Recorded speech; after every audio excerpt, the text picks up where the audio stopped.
no- hoje aqui no nosso podcast Campo de Sonho temos aqui o Pedro Bolsas, pá, um analista, comentador, treinador, já passou por diferentes experiências no mundo do futebol. É uma referência aqui em Portugal na parte da análise, por isso tenho aqui todo o gosto de ter o Pedro. Tenho chateado já aqui há algum tempo para o ter aqui no podcast, por isso, Pedro, agradeço-te imenso por teres tirado aqui um bocadinho do teu tempo para falarmos aqui um bocadinho. Obrigado pelo convite. Pedro, a pergunta da praxe que faço a todos, para quem não te conhece assim tão bem, é falar um bocadinho sobre ti, quem é o Pedro e como é que o Pedro chegou até aqui e a paixão que tu tens enorme pelo jogo e pela análise. Olha, então, eu tirei desporto na faculdade, joguei futebol, mas a um nível muito baixo, e deixei cedo de jogar, mas o bichinho pelo futebol acompanha-me desde sempre, e então, como percebi que não seria nunca como jogador, procurei entrar numa faculdade de desporto para poder de alguma maneira estar ligado ao desporto e se pudesse ser em específico ao futebol, essa era a ideia. Só que obviamente que quem não joga futebol, as portas, infelizmente cada vez menos, mas na minha altura isso era mais acentuado. Quem não joga futebol, não há muitas portas por onde possas andar ou entrar. Ainda assim, eu fui tirar o curso de desporto na universidade. A ideia na altura, ou melhor, comecei por dar aulas de educação física e pronto, provavelmente esse teria sido o plano se em determinado momento eu não tivesse tido a ideia de criar um blog, na altura em que os blogs estavam na moda, e portanto em 2007, por brincadeira, na altura em 2007 eu estava a treinar, dava treinos a uma rapaziada de futebol, rapaziada universitária, pá, e alguns deles criaram um blog sobre futebol também e pediram-me para eu ir ver e aquilo mexeu um bocadinho comigo e eu, por brincadeira, criei um blog, que na altura era o lateral esquerdo, pá, e aquilo ganhou muita visibilidade.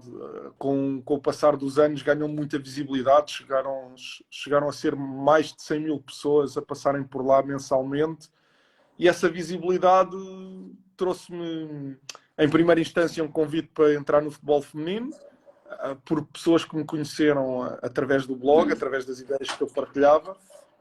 Mas o futebol feminino naquela altura em Portugal era completamente amador, ou seja, eu continuava a ter de trabalhar e depois treinava no futebol feminino, quer no 1º de dezembro, onde entrei como adjunto do professor Nuno Cristóvão, que é a pessoa mais titulada no futebol feminino em Portugal. Eu passei um ano com ele, onde ganhámos tudo também, e depois passei para o futebol Benfica, mas como eu te disse, embora fosse primeira divisão feminina, aquilo era totalmente amador, Como é mais ou que menos em é termos de agora? conhecimento. Não a nossa forma de trabalhar, que aí metíamos o máximo de seriedade, quer eu, quer as jogadoras, mas a verdade é que os valores que se pagavam eram totalmente amadores e, portanto, eu tinha de continuar a trabalhar no futebol feminino e a trabalhar. É que deu-me alguma notoriedade, não é? Porque como treinador principal, fui 2 vezes campeão nacional, ganhei uma supertaça, ganhámos 2 taças de Portugal, portanto, o grupo conseguiu ganhar ali uma série de troféus que me trouxeram alguma notoriedade. Pá, o blog continuou a crescer no número de visitas e eu deduzo que tenha sido por aí que me surgiu o convite para entrar no Canal 11. Pá, e depois, quando eu entro no Canal 11, logo no início da emissão, tive a felicidade de me terem colocado com o professor Josualdo Ferreira num programa. Eu não o conhecia, conheci-o nesse programa. Pá, e a verdade é que houve logo ali uma simbiose entre as coisas que eu dizia e apresentava e as ideias do professor. E aquilo correu muito bem, não só... audiências, não sei, acho que era visto mais por um nicho, aquelas pessoas que gostam muito de tática, mas correu bem, pelo menos porque me permitiu passar algum dos meus conhecimentos, alguma das minhas valências, e o professor ficou impressionado com isso, porque nós não nos conhecíamos. Alguns meses depois, portanto, o Canal 11 começou em agosto, e quando chegou dezembro, o professor Josualdo recebe o convite do Santos para ir para o Brasil, e um dia no final de um programa chama-me para falar e pergunta-me: pá, eu tenho aqui um convite para ir treinar o Santos, não sei se vou aceitar, o Brasil é muito duro para mim, eu já não tenho idade para estas aventuras, mas na eventualidade de eu aceitar, eu gostava que tu me acompanhasses como treinador adjunto e que fizesses os vídeos que fazes aqui, que fizesses para os jogadores e para a equipa. Pá, e foi assim que surgiu.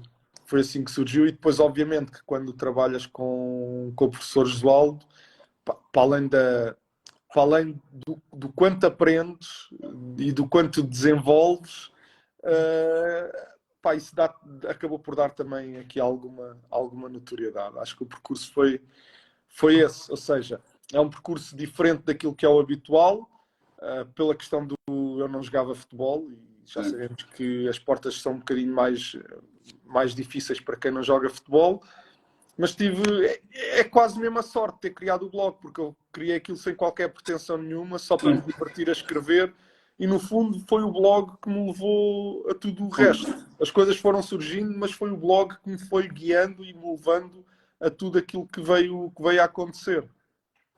Sim, há uma pergunta que também estava aqui a surgir, que é o que é que achaste da experiência no Brasil? É diferente, muito diferente aqui da maior parte aqui em Portugal, o contexto? Epá, eu gostei muito. Obviamente que nós depois saímos em agosto e por decisão do clube, mas eu gostei muito. E a verdade é que, pronto, a decisão do clube, já agora contextualizar, a exigência é elevadíssima num clube como o Santos. O Santos continua, eu creio que continua a ser o clube com o maior palmarés na América do Sul, mas construiu esse palmarés todo no tempo do Pelé.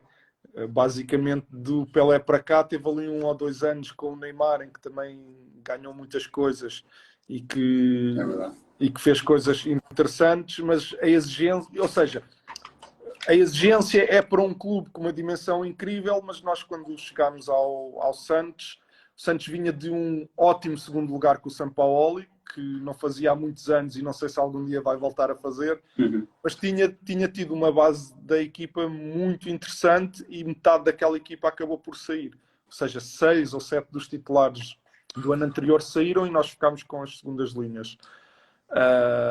Ainda assim, claro que poderia ter sido melhor em termos de resultados, obviamente, independentemente destas razões que eu estou aqui a apresentar. Isso é futebol? Sim. Mas foi uma experiência incrível, porque 3 jogos por semana, viver fora do país, eu nunca tinha estado imigrado.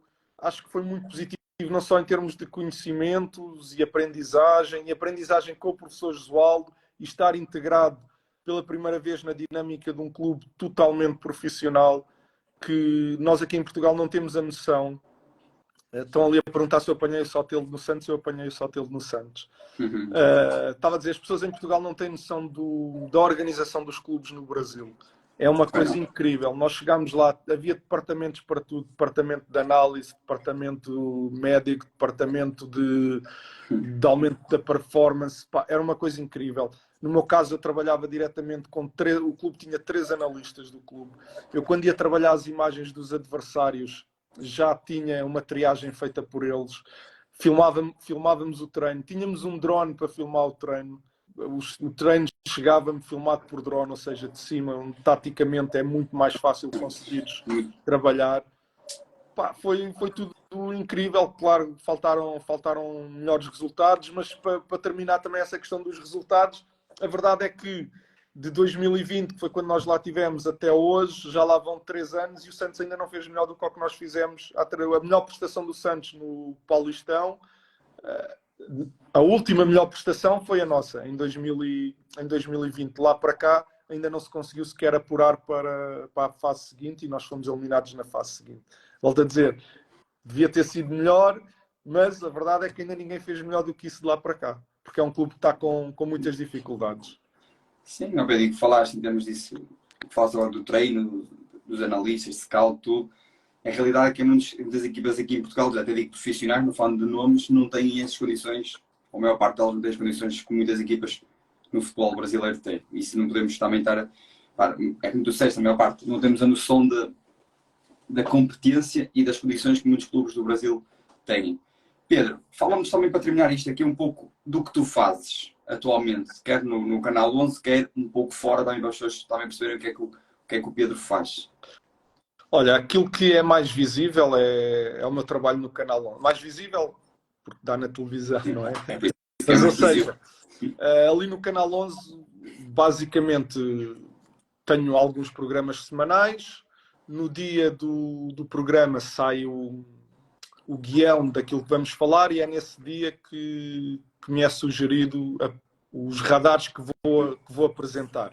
Ou seja, eu estou a dizer isto porquê? Porque imagina, por vezes, e agora estamos no mercado, vou falar do Nico Gonzalez, só para que se perceba. O meu trabalho ali é um trabalho para televisão, não é para um clube, não é a mesma coisa. Qual é a diferença? É que para a televisão eu sei no dia do programa o que vou fazer à noite. Ou seja, não tenho muito tempo para ir ao pormenor, para aprofundar mais aquilo que nós vemos na televisão.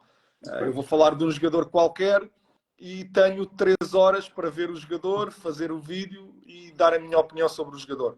A diferença para quando estás num clube é que tens muito mais tempo e também muito mais responsabilidade, porque se eu na televisão disser que o jogador é ótimo e depois não for, enganei-me, não me quero enganar, mas também não vem mal nenhum ao mundo. Se eu estiver num clube e me enganar, já é totalmente diferente porque há aqui um investimento diferente. Mas para dizer isso, ou seja, quando na televisão há esta questão, e depois há outros pormenores que tentamos sempre simplificar um bocadinho mais as coisas quando estou no Canal 11.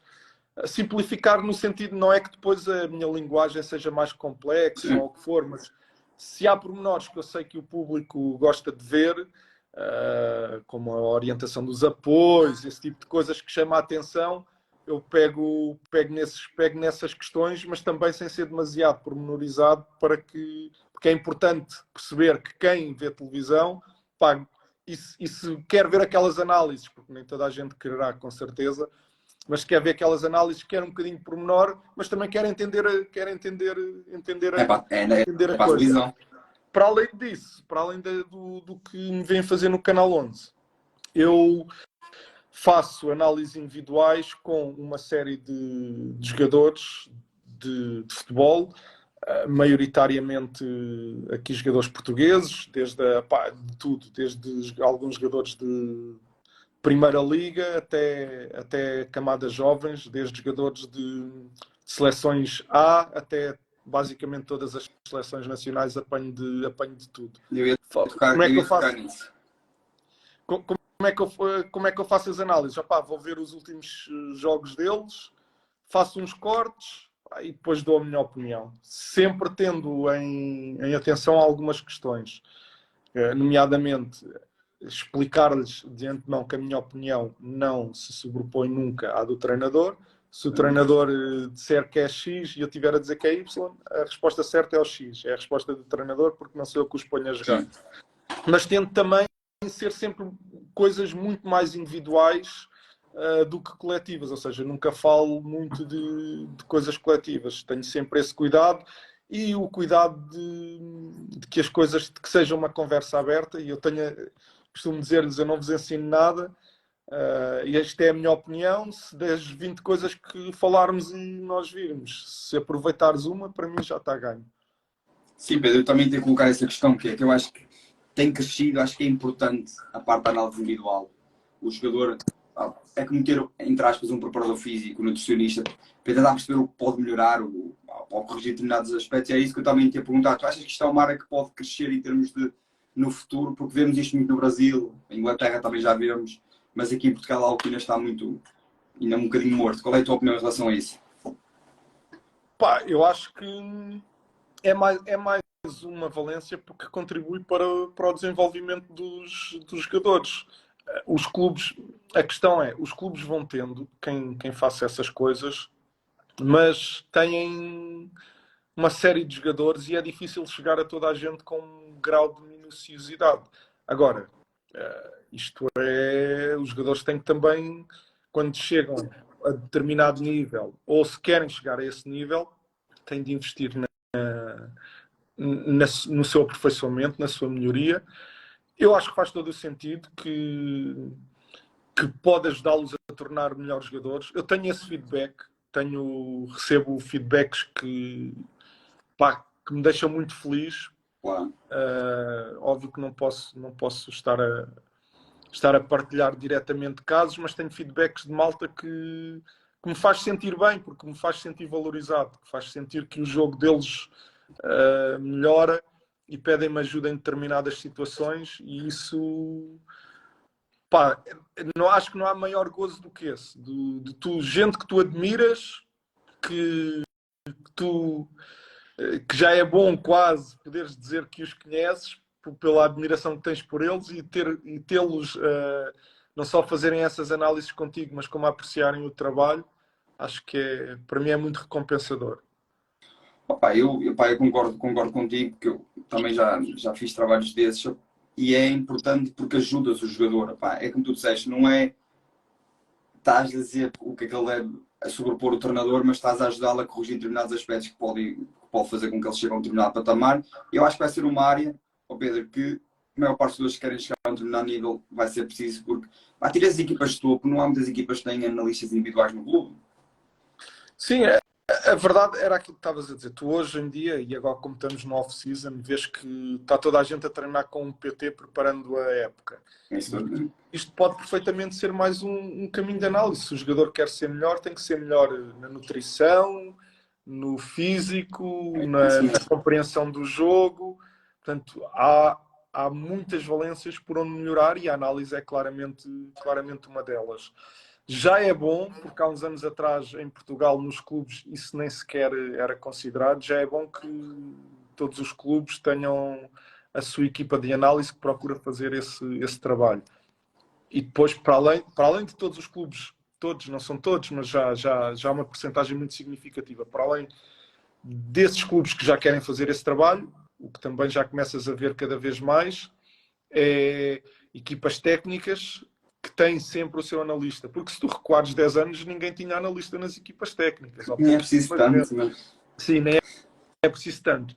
Portanto, cada vez mais se percebe que é algo que faz sentido, porque ajuda a melhorar o rendimento, não é? Sim, mas vemos muitas equipas que têm um ou dois analistas, procuram pegar nesse analista e esticá-lo ao máximo para fazer isso tudo. É um trabalho muito, muito moroso, muito complicado. E quando esticas vais ter que falhar em algum lado. Ou não ser tão bom. A tal questão do como é que tu consegues, se for só uma pessoa, como é que consegue fazer análise individual com os jogadores todos e depois ainda preparar o jogo, fazer a análise seletiva do jogo anterior e ainda preparar o jogo seguinte. É difícil depois cumprir prazos. Por isso é que também há clubes que têm, mas depois depende dos clubes, não é? Mas há clubes que têm diversos analistas. Curiosamente, eu quer no Santos, quer no Boa Vista, havia a particularidade do próprio clube ter a sua equipa de analistas, e nós funcionámos muito bem, quer no Brasil, quer no Boa Vista. Eu funcionava muito bem com eles, eu sabia as ideias do professor, portanto, tinha que, entre aspas, guiar a forma como queria que eles me apresentassem as coisas, a triagem, para eu depois então dar-lhe o toque final para o professor. Mas é um trabalho que é fundamental, e se eu não tivesse aquele apoio do departamento, quer no Santos, quer no Boa Vista, teria sido muito mais difícil para mim, muito mais difícil ter as coisas prontas a tempo, ter a capacidade de chegar a tanto lado. E a verdade é que, se estivermos a falar de futebol profissional, onde investes tanto dinheiro num jogador, depois pagar aquilo que recebem os analistas, que não é nada de extraordinário, tem que ser visto como um investimento e algo importante, porque se tens ali não sei quantos milhões investidos num jogador e depois não estás a tornar melhor porque não queres pagar 1.500 ou 2.000 euros a um analista do clube, não faz sentido. Não faz sentido, estás a tirar dinheiro à rua, por assim dizer, não melhoras o teu jogador porque estás a poupar em trocos quando gastaste milhões para ter os jogadores ali. Sim, mas essa é uma questão interessante que tu acabaste de tocar.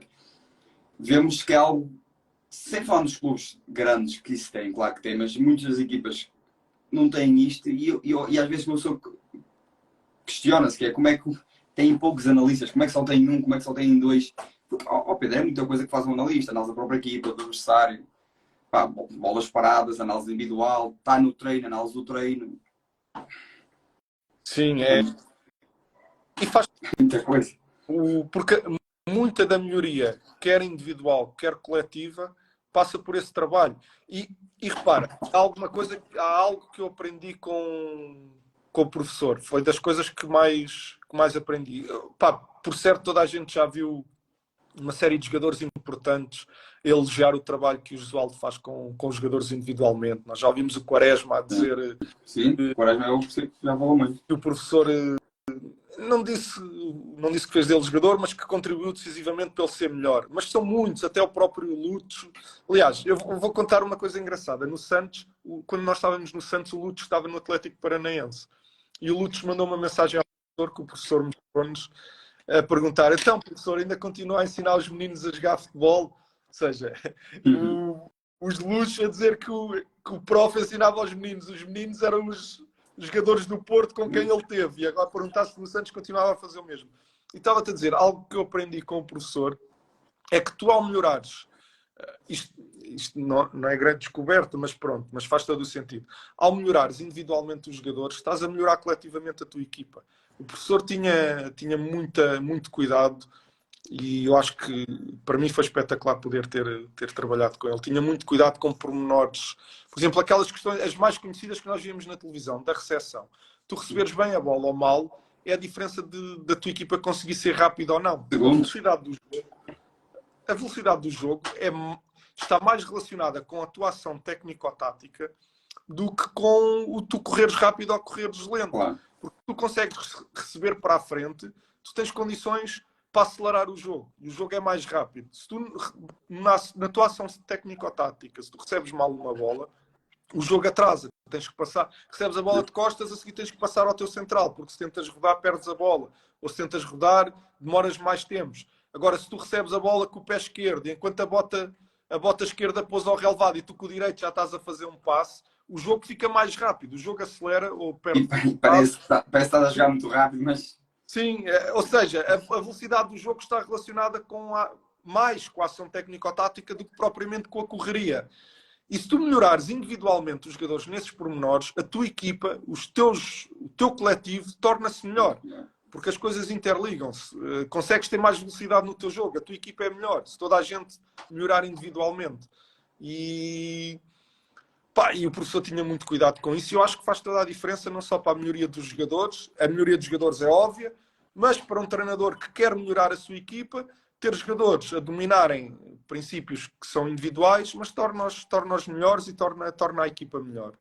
Pá, isso não podemos fugir a isso. E para tocarmos noutro aspecto, acho que os clubes, e se os clubes não conseguem ou não pensam muito nisso, acho que o jogador deve pensar se quer atingir um determinado nível, ou eu se quero ir para médico, arquitetura, eu tenho que investir para ser. O jogador é a mesma coisa. Se quer chegar a um determinado nível, ou perceber um bocadinho mais o jogo, porque até os jogadores que estão contigo também começam a perceber também o jogo, que também é importante perceber o jogo, perceber os momentos de jogo, o que fazer em determinado momento. Eu acho que isso é fundamental para que eles possam dar um salto quantitativo e qualitativo no seu jogo. Pedro, fazendo aqui o transfer da época passada para esta época, assim rapidamente, o que é que tu achas? Achas que foi muito mérito do Benfica ser campeão ou mais de mérito dos outros grandes? E o que é que achas que faltou? Não, acho que foi muito mérito do Benfica. O Benfica perdeu, se não estou em erro, foram 15 pontos na época. Fez uma pontuação incrível, fez um campeonato incrível e eu acho que ficou no ar uma quebra do Benfica, mas eu não concordo muito com essa ideia. Eu acho que o Porto é que foi fantástico na segunda volta. Foi muito boa. A segunda volta do Porto é incrível. O Porto perdeu 5 pontos na segunda volta e fez parecer que o Benfica teve em quebra, mas se tu reparares, o Benfica na primeira volta perdeu 7 pontos e na segunda perdeu 8. Ou seja, o Benfica perdeu praticamente os mesmos pontos com Enzo ou sem Enzo. O Benfica, tirando os jogos com os grandes, só deixou 3 pontos em Chaves e 2 em Guimarães. Ou seja, eu tenho a certeza que se para o ano alguma das equipas, a certeza não tenho, mas acredito que para o ano, se alguma das equipas repetir a pontuação do Benfica, vai ser campeã. Eu acredito nisso, porque só perderes 15 pontos numa época, na maioria das épocas dá título. E teve muitos momentos sobretudo na primeira parte da época, com o Enzo ainda teve muitos momentos de... Obviamente que perdeu os mesmos pontos, ou mais ou menos os mesmos pontos, mas não foi a mesma coisa com ou sem Enzo. Lá está, o individual que melhora muito o jogador, melhora muito o coletivo. Com o Enzo, o modelo é o mesmo, mas o Enzo recebia a bola ali sobre o lado esquerdo do Otamendi, não é? Porque naquela saída a 3 o médio ficava à esquerda e o Enzo, com um passo, metia a bola no bar sozinho do outro lado. E quando o Enzo saiu, ele perdeu isso. Deixou de ter essas variações do corredor e tornou o jogo mais difícil, por assim dizer. Mais difícil para o Benfica resolver jogos. Mas acho que foi uma época muito boa para o Benfica. O Porto teve o mérito de fazer parecer que o Benfica não fez uma época tão boa, mas a verdade é que quem costuma-se dizer que os campeonatos se ganham nos jogos contra os pequenos. O Benfica só perdeu. E este campeonato foi assim, nem todos são assim, mas este foi assim. O Benfica só perdeu 5 pontos fora dos jogos com Sporting, Braga e Porto. E, portanto, acho que... E teve momentos de brilhantismo do ponto de vista exibicional. Acho que foi um justo vencedor. E ainda mais, acho que o Porto abrilhantou. A grande época do Porto abrilhantou aquilo que foi o ano do Benfica. O Sporting, em termos pontuais, ficou um bocadinho aquém. Mas a verdade é que o Sporting teve exibições muito boas, sobretudo nos jogos grandes, e não conseguiu materializar em pontos, mas o Sporting, nos 2 jogos com o Benfica, teve momentos incríveis.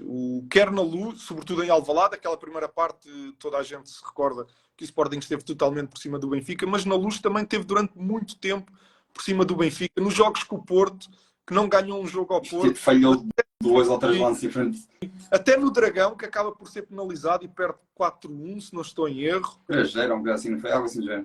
Sim, perde de forma pesada. O jogo foi muito equilibrado. Até ao momento em que se desenvencilhou ali o resultado, o jogo foi muito equilibrado e o Sporting teve muito bem. Ou seja, o Sporting desiludiu em termos pontuais, obviamente, mas teve exibições que me permitem crer que para o ano estará ao nível, ou pelo menos próximo do nível de Porto e Benfica, para entrar novamente na disputa pelo título. E o Braga? Porque é que achas que o Braga ficou à frente do Sporting, mas o que é que achas que faltou ao Braga para conseguir dar aquele clique Eu acho que tanto esperam? A qualidade do Braga, na época passada, isso foi bem vincado, do meio campo para a frente não é a mesma qualidade que tem do meio campo para trás. Eu acho que o guarda-redes é muito bom, acho que o Mateus tem muita qualidade. Aqui em Portugal. Se calhar jogaria em Lisboa, em qualquer clube, se calhar. Os 2, fácil. Mas a linha defensiva não tem o nível que tem o meio campo para a frente do Braga. O meio campo para a frente do Braga, para mim, Al-Musrati é um dos melhores médios de Portugal. Não digo que estava em qualquer lado, mas no plantel era fácil.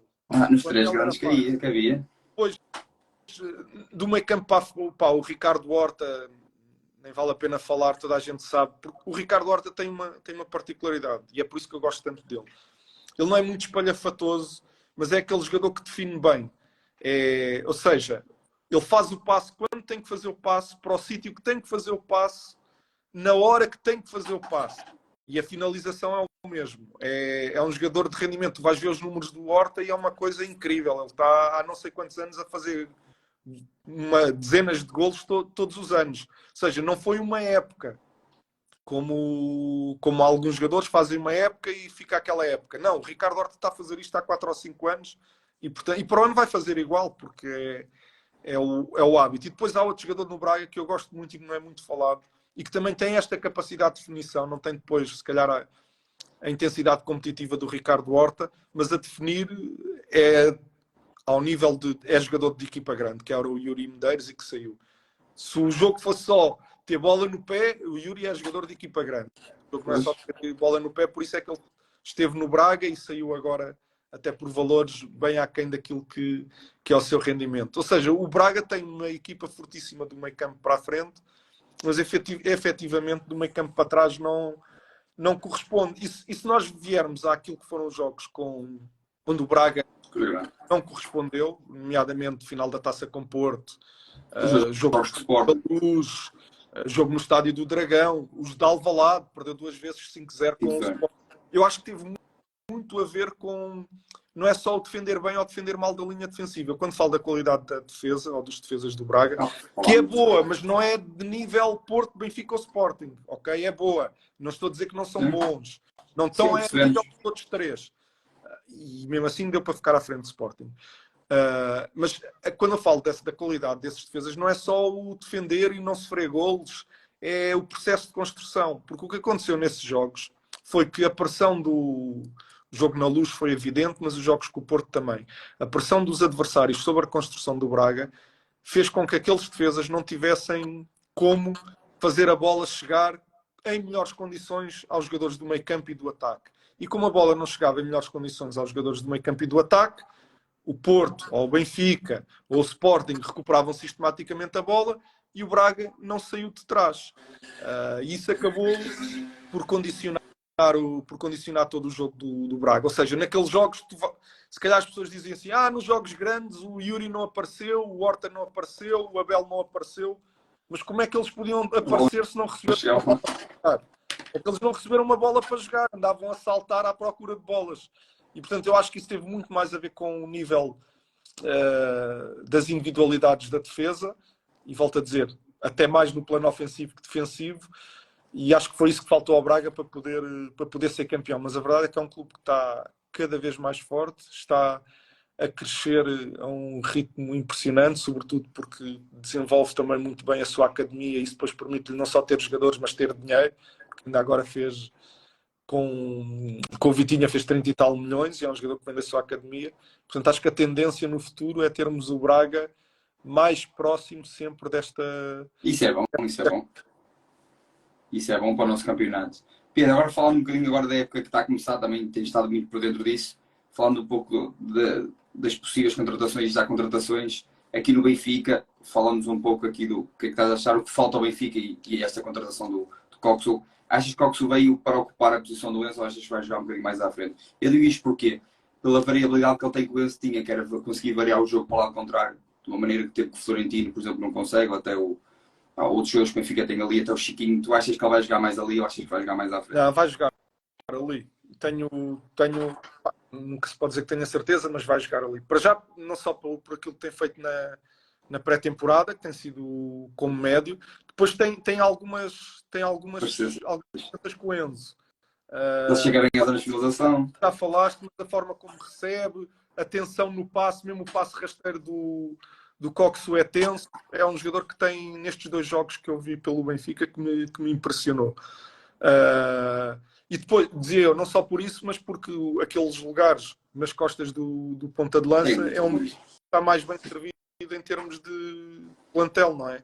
Tu olhas para o número de opções e nem se consegue perceber bem quem é que vai ser titular naquela equipa, porque são realmente muitas opções.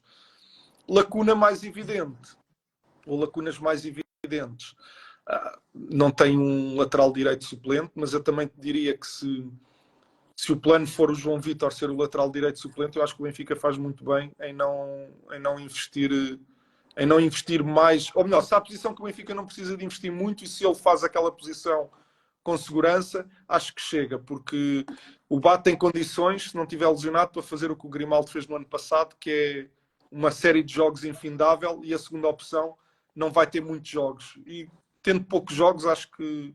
Sim, mas mudava aí um bocadinho, não tanto corredor, fechar um bocadinho mais e mudava ali um pouco a sua dinâmica. Sim, mudava, e obviamente perde qualidade, mas estamos a falar de uma segunda linha onde, obviamente, se o Benfica estiver a nadar em dinheiro e quiser ter tudo o topo de gama, falta um lateral direito para ser concorrente do Bá. Mas acho que não é por aí. Uma passada aqui no Grimaldo, estavas a dizer, o Grimaldo jogou pouquíssimo tempo. Sim, mesmo pouquinho. O Grimaldo jogou os jogos todos. Eu acho que o Bá tem condições para fazer isso. Né? Não é?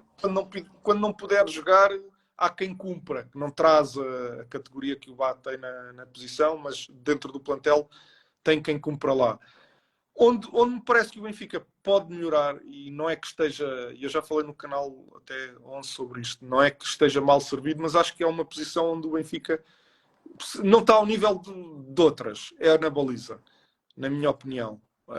Ou seja, não está mal servido. Uma equipa como o Benfica não achas que precisa de um guarda-redes também que tenha uma qualidade de jogo de pés diferente? Sim, também. E não só isso, até o jogo de pés é muito importante e já vou falar também um bocadinho sobre isso, mas a própria defesa dos cruzamentos, o cortar jogo, o guarda-redes que se fala, o Bento, consegue cortar muito jogo, aquelas bolas que são metidas pelo ar ou mesmo na profundidade, ele consegue Controle.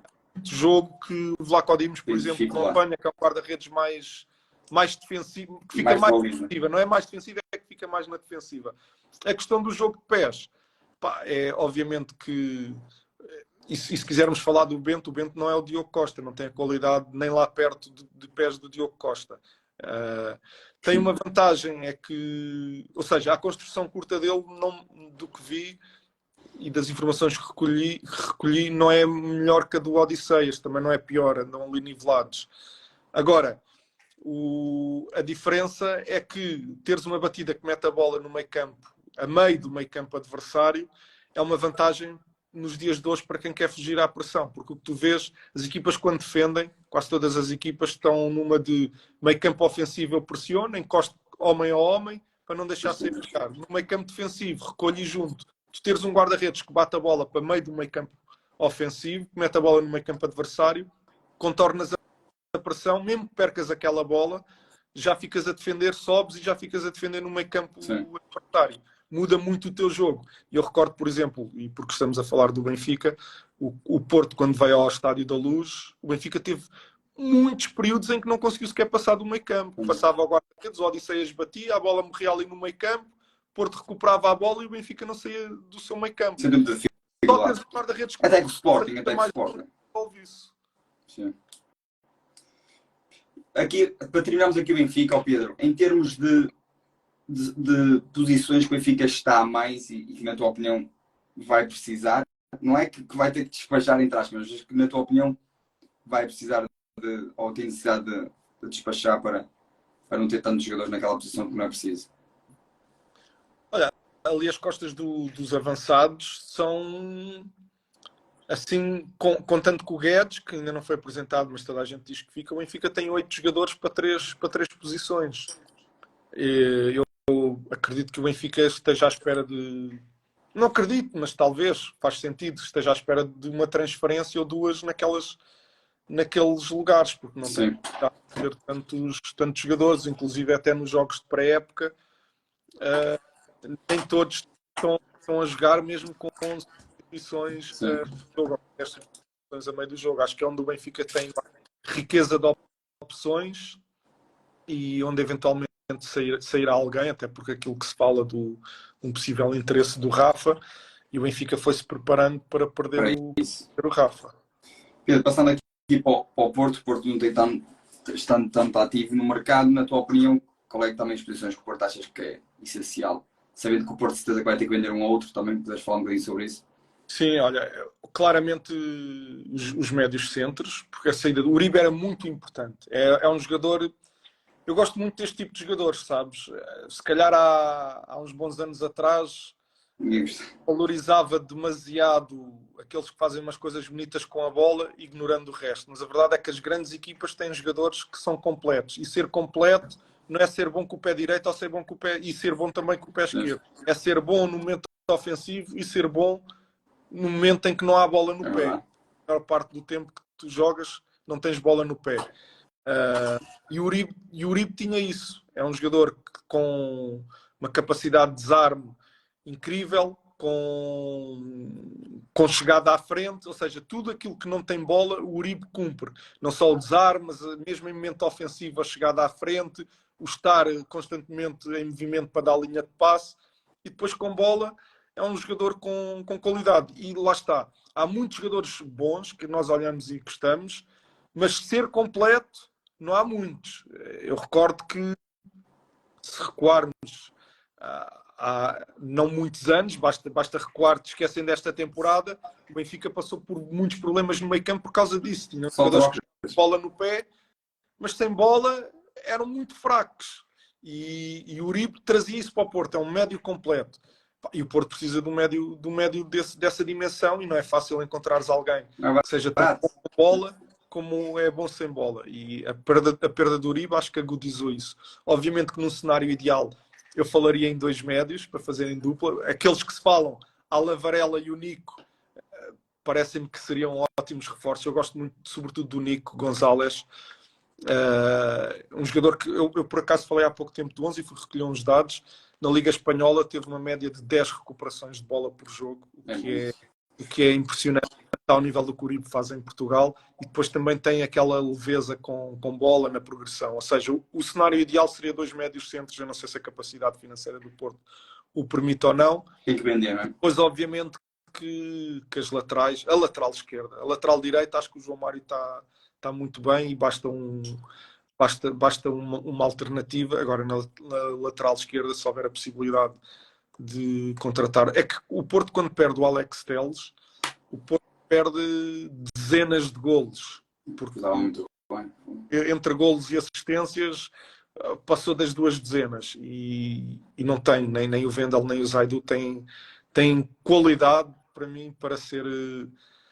Qualidade para alistarem no plantel têm, mas não dão se compararmos que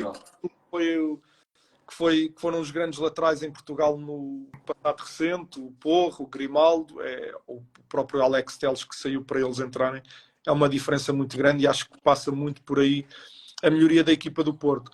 Mas também me parece que o Porto nos habituou a, mesmo não gastando muito dinheiro, ter sempre uma equipa fortíssima, e é isso que eu estou à espera do Porto, e acho que este negócio do Fran Navarro prova-o, e diria, se tivesse que apostar, diria que ainda há de chegar mais alguns jogadores ao futebol do Porto a preços acessíveis, mas que depois têm o mesmo rendimento daqueles que custam milhões, porque o Porto habitua-nos a isso. Mas certeza que o Porto também vai ter que vender, não é? A probabilidade do Porto ter que vender é grande. Ou achas que o Porto vai conseguir? Não sei como é que é em termos financeiros, tem que vender ou não.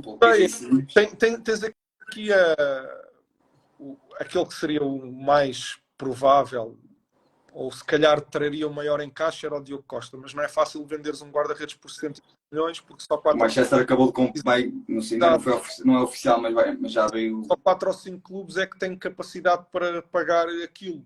E a verdade é que esses 4 ou 5 clubes... O único que eu vejo é o Chelsea. O Chelsea ainda não está totalmente que vendeu, mas... Chelsea, mas depois de ter investido também quase esse valor no Kepa, não sei se está a preparar para investir novamente. Há o Bayern, só que o Neuer, pelos vistos, ainda faz mais um ano, e se fizer mais um ano não faz sentido. E deixa o jogo um bocadinho limitado. Mas o Porto também, se não vender este, com um valor assim tão alto, 65, 60, 70 milhões, para vender outros assim, não... Eu acredito que a prioridade para transferir do Porto, porque é um jogador que está valorizado, poderia estar mais valorizado se tivesse uma posição fixa no campo, mas que está valorizado é o PP. Mas acreditas que ele... Eu não acredito que ele vá por esses valores, neste momento. Sim, difícil. Mas bem pior seria... Quer dizer, não diria que seria pior, mas... ia falar do Taremi. O Taremi, o valor que, porque está a um ano do término de contrato, o valor que se fala que dão pelo Taremi, os 10 a 15, não fazem justiça à qualidade do próprio Taremi. O Otávio, se tivesse ido por 40, também não fazia justiça ao valor que ele tem e ao rendimento que ele tem no relevado. Mas a verdade é que não está fácil nesse particular encontrar ali quem por versos. Não é questão da qualidade, é no Diogo, é porque é guarda-redes e não se paga muito por guarda-redes e só 4 ou 5 é que pagam. No Otávio, porque tem 28 anos e o mercado olha mais para jogadores mais novos, que até podem nem ter aquela qualidade, mas só por serem mais novos o mercado chega e paga. O PP, creio que em termos de mercado, valor de mercado, é prejudicado porque passa muito tempo a contrato e ninguém vai pagar aquele valor por PP para lateral, porque ele não é lateral, mas depois se para pagares aquele valor para extremo, vais ver os números dele e não tem números que justifiquem aqueles valores. Não é que não tenha qualidade, números, estou a falar de gols e assistências, mas é porque andou a jogar uma posição diferente e portanto acaba o valor de mercado dele, ou o interesse que desperta no mercado, acaba se calhar por ser menor por isso.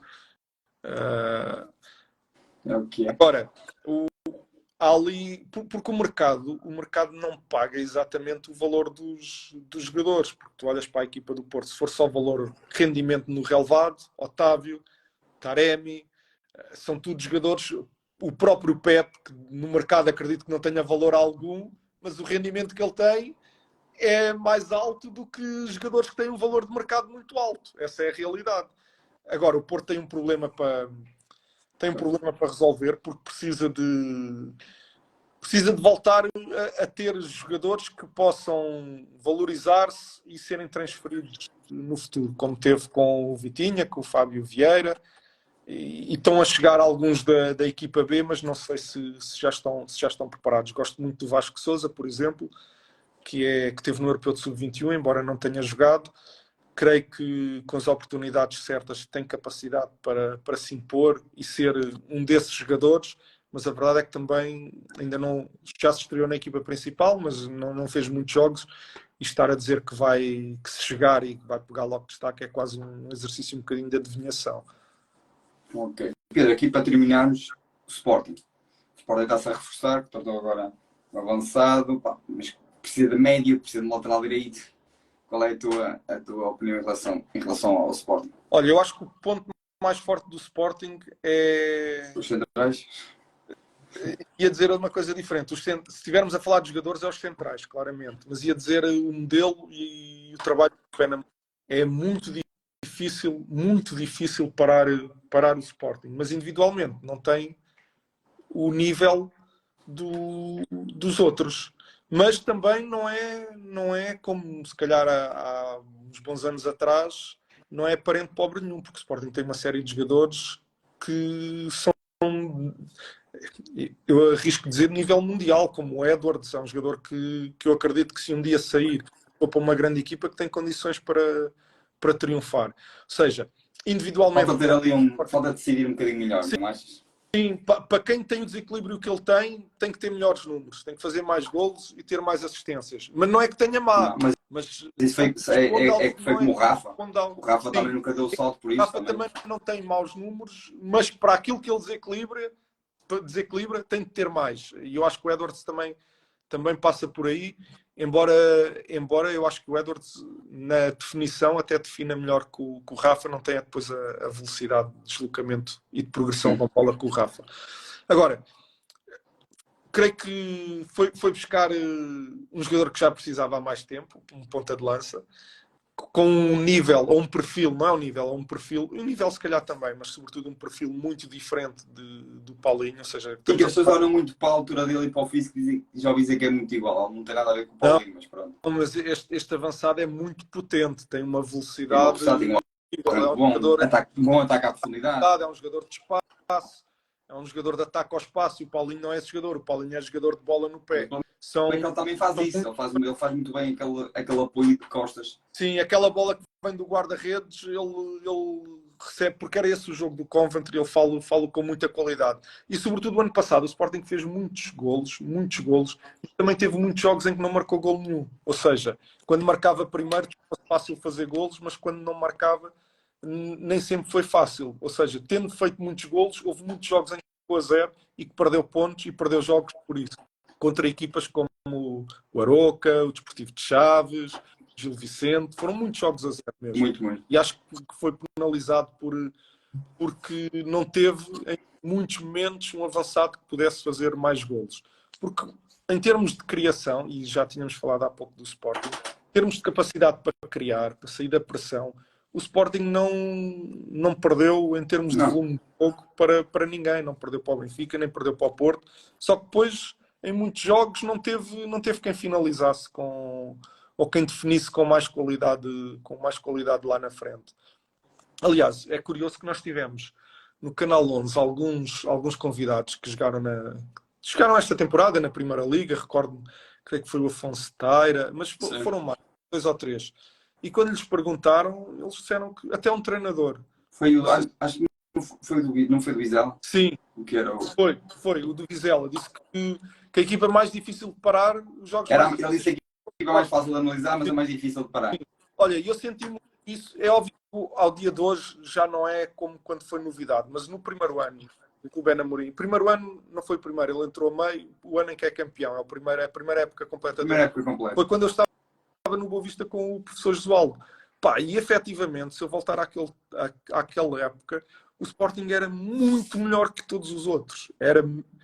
Nós, a preparar o jogo com o Sporting, era mesmo muito difícil conseguirmos encaixar na forma de jogar do Sporting. Óbvio que os anos passam e que tu consegues copiar o que de melhor os outros fazem para parar o Sporting, mas então naquele ano, se este ano já houve treinadores a dizer isso, naquele ano nós sentimos muito isso, que era mesmo muito difícil.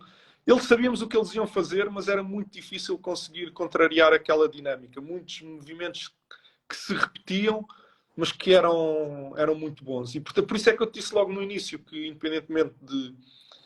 E tem que se reforçar, mas o meio campo, eu acho que o meio campo é um médio fundamental. tem que ser um médio Tem o Ugarte. porque... Já sem o Ugarte eu acho que era preciso. Sim, mas pelo menos um de grande nível para poder jogar com o Morita. Até tem a facilidade de que o Morita pode jogar em qualquer uma das posições e, portanto, pode procurar um 6 ou um 8. Se encontrar um bom, o Morita ajusta na outra posição. Mas o lateral direito... E o lateral direito, obviamente, que também... Não vejo jogar e a fazer... Sim, não tem aquele andamento e ainda por cima... Até vemos que o Ruben muitas vezes puxava para dentro e punha o Max Ederson por fora. Sim, estamos muito habituados àquilo que o Porro fazia. Não sei quanto o Sporting vai investir num lateral direito, mas a prioridade é claramente um grande médio centro. E tem que ser, tal como o Porto, não pode ser um médio qualquer, não pode ser só alguém que jogue bem à bola. Há uns anos atrás tinhas um que dava porrada e o outro que jogava a bola. Agora o mesmo jogador tem que ter as duas coisas, tem que ter andamento. É por isso que eu digo que o Benfica, é por isso que eu digo que o Cox foi barato. As pessoas dizem que eu acho que foi barato. Sim. Opa, e o salto, estávamos a falar quando o Sporting foi campeão, agora novamente do Benfica campeão. O salto do Benfica de um ano para o outro foi os dois médios, porque deixou de ter o Tarapte, que é bom com bola, mas não corre, e o Weigl, que é bom com bola, mas não corre, jogam ali só no quadradinho deles e a velocidade de deslocamento é horrível, e passou a ter gajos que passam o jogo inteiro a correr, como o Porto sempre teve. Com o Sérgio Conceição, ninguém joga se não tiver essa capacidade. Ficas no banco. E no caso do Sporting, que são dois médios lado a lado, opá, tens que chegar.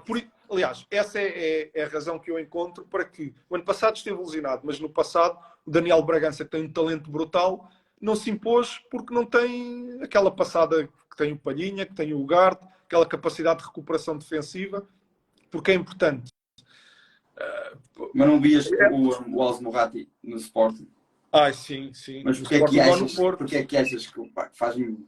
Também não sei os valores que estão a cobrar que está a pedir, mas o Sporting deu 16 pelo Paulinho, mais deu agora 20, mais 22. Eu não sei se o Braga com esses 16 ou 17 vendeu ao Almozrati, mas eu acho que valeria a pena.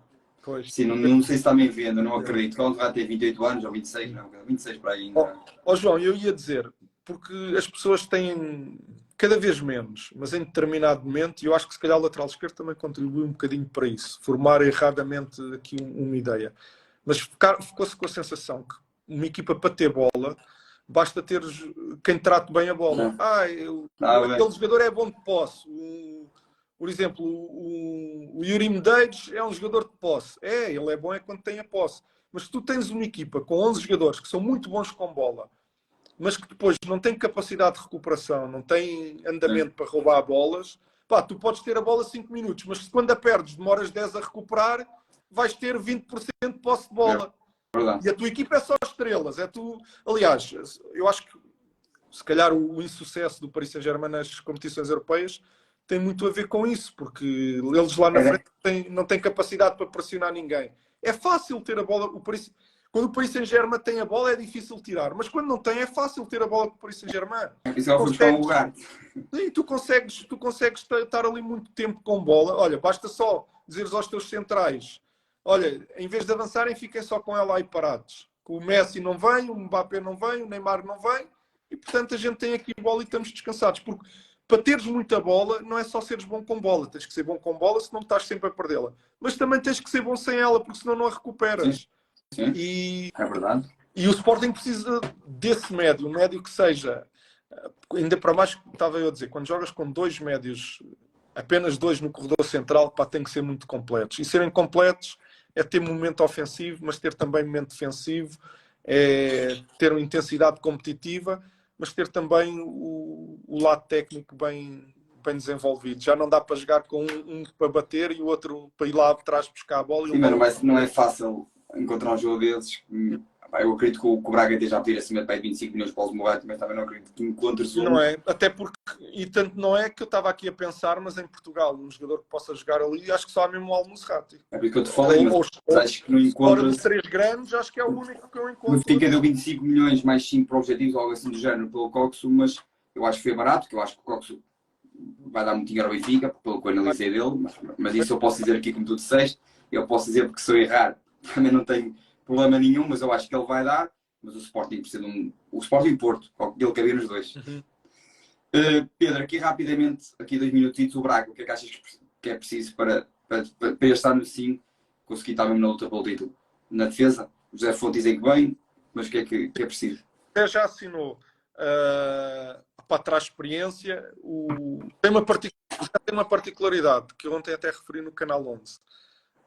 Está com 39 anos, já não tem as condições que tinha há uns anos atrás, mas a verdade é que vem de 5 anos muito bons no Lille, ainda no ano passado fez 30 jogos pelo Lille, e dizia eu, a particularidade do Zé é algo que nós há uns anos atrás dizíamos do Luizão, que não era ele o craque, mas ajudou a vender o David Luiz, ajudou a vender o Garay, ajudou a vender outros que agora não lembro. O Zé tem uma particularidade, dizia eu, ele ajudou a vender o Van Dijk para o Liverpool, o Botman para o Newcastle, o Lovren para o Liverpool, o Gabriel Magalhães para o Arsenal, ou seja, quem tem jogado ao lado tem dado o salto. Tem dado o salto, tem se tornado melhor jogador e tem dado o salto. E eu acho que isso pode ser importante, porque o Niakate tem condições físicas muito interessantes, falta-lhe o resto, e pode ser que numa dupla com o José que acabe por se tornar melhor jogador.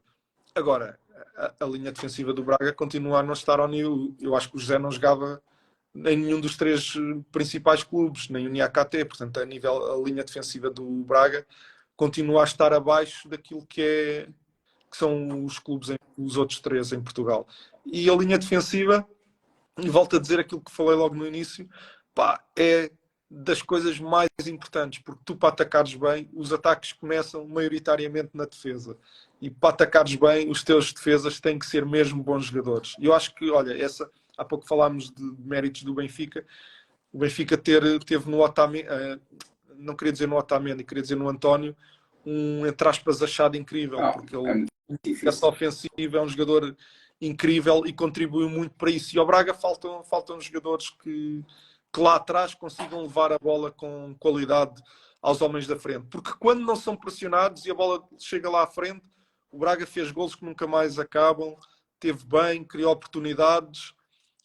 Olhando para o plantel atual, acho que vai sentir as mesmas dificuldades pela questão defensiva, embora acho que tenha crescido com esta contratação do José Fonte, mesmo que seja só um ano, porque ele, como eu disse, está com 39 anos, mas acho que pelo menos vai melhorar os colegas. Pedro, tinha muitas questões para te colocar. Amanhã logo vai para o Spotify, aqui também no Insta, a passar de uma hora isto fecha. E há aqui mais umas questões para te colocar. Mas Pedro, agradeço-te imenso, passou rápido a voar esta hora. É verdade. Que estivemos aqui a conversar. Acho que foi temas interessantes de partilhaste aqui. Isto também é, como eu disse, e reforço, vai para o Spotify para as pessoas que já estava aqui a receber mensagens a dizer que não conseguia ouvir a conversa com o Pedro. Vais pôr no Spotify. Já digo que vai esta como vão todas, vai para o Spotify. Pedro, agradeço-te imenso. Já sei que estou aqui a chatear-te aqui já há muito tempo para a nossa conversa. Gostei imenso. Espero que as pessoas também tenham gostado. Por isso, Pedro, desejo-te os maiores sucessos pessoais, primeiro pessoais e depois profissionais. Pedro, e vamos falando. Quem sabe no futuro próximo, outra vez aqui, para falarmos mais um bocadinho. Combinado. Um abraço e obrigado, João. Não, obrigado. Um abraço a todos.